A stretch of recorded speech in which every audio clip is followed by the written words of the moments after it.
जय जिजाऊ, जय शिवराय आणि मी जयश्री। तर आज आमचं गोबीचे वावर सुरू आहेत। एका वावरात आता हे वावर तयार करायचं काम आहे आणि इकडे आम्ही ही लावलेली आहे, तिकडे अजून सुरू करायचे। वावर खाली पडलेले आहेत, रोप भरपूर आहेत, पण त्याला पावसाची वाट बघते। पण वावर तयार करून घेऊया पहिलं। तर चला मग आज बकर आणायचा आहे उभाटा। आता उभाटा बकर मला चांगला येतो की नाही यावर्षी बघूया। तर हे वावर अजून खाली पडलेले आहेत, यामध्ये गोबी लावायची आहेत आणि त्यासाठी याला वखरनी चांगलं तुमून काढलं का मग असं मऊ पाऊ लुसलुसीत होतं बघा। पूर्णाच्या पोळीसारखं वावर एकदम अशी कारण पाऊस नसल्यानं ना अशी डिपाड माती झाली आहे ना। आधीच आमच्याकडं वाळवंटासारखी मी सांगत असते नेहमी माती कमी आणि खडे जास्त असतात, तरी हे मुरमाड आहेत इकडं डोंगराकडचं। तर आणि अजून एक कमेंट्समध्ये खूप प्रश्न येतोय सारखा की ताई तुम्ही खरंच शेतकरी आहात का, खोटा शेतकरी, ओरिजिनल डुप्लिकेट काय ते माहित नाही मला तुम्हाला काय म्हणायचंय नेमकं त्यामधनं। पण मला एकच प्रश्न विचारायचा आहे तुम्हाला की शेतकऱ्यांच्या मुलांशिवाय व्हिडिओ पुरतं फक्त असं बॅलन्स करून बघा म्हणा, तुम्हाला जमतं का वखरचं नक्की। बाकी आता वळूया आपल्या व्हिडिओकडे। तर हे आपलं बघा, मी म्हटलं ना मुरमाड माती आहे, तर बघा कशी भुसभुशीत झाली आहे आणि अशा भुसभुशी मातीमध्ये जेव्हा आपण पीक लावतो ना नवीन, तर एकदम जोमात येतो। आणि खरं तर पावसाची खूप गरज आहे प्रचंड। एकीकडे वाहून चालले आहेत लोक आणि एकीकडं अशी माती अजून पण कोरडी खाते। तर काय करावं, कधी प्रश्न पडतो की कशामुळे असे प्रॉब्लेम येतात ते।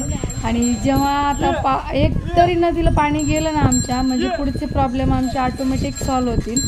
आणि वर्षभराची 2 पाणी नदीला गेले ना मग आमचे हा उन्हाळा ते उन्हाळा पाणी पुरतं आम्हाला, आणि ते पुरलं की मग बाकीचं पुढचं पण छान होतं। आणि आता पाण्याची गरज खरी मलाच आहे। आम्ही बऱ्याच वेळचा राहत होतो, पण आमच्याकडे कॅमेरामनच नव्हता तेव्हा, त्यामुळे आमची शूटिंग नाही झाली। आणि आता पाणी पिऊया आणि परत वापस जाऊ, कारण आता आडे आणि उभे वखर आणायचं बाकी आहेत फक्त। आणि मध्ये टीटीचे हे पण सापडले आम्हाला अंडे, तर ती जागा आम्ही सोडून दिली तेवढी, कारण टीटीचं जरा अंडा हरलं ना तर अशी कडकडती ना अख्खा राहाळ दुमदुमतो तिच्या आवाजाने। आणि ते बरं झालं दिसले।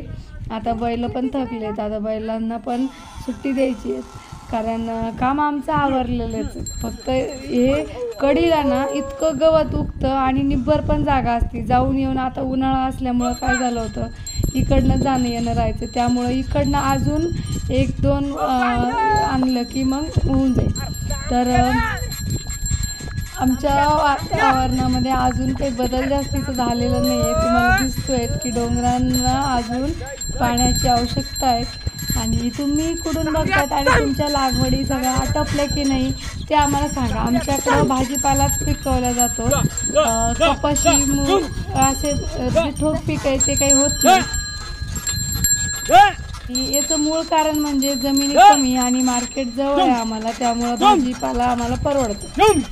2-2.5 महिन्याची पिकं असतात भाजीला, तर मेथीच्या भाजीला 1 महिनाभर लागतो, गोबीला 2.5 महिने लागतो आता। आणि जमीन आमची चांगलीच म्हणणार आम्ही तिला, कारण तिच्यावरतीच आमच्या गप्पा आहेत, बरोबर आहे की नाही।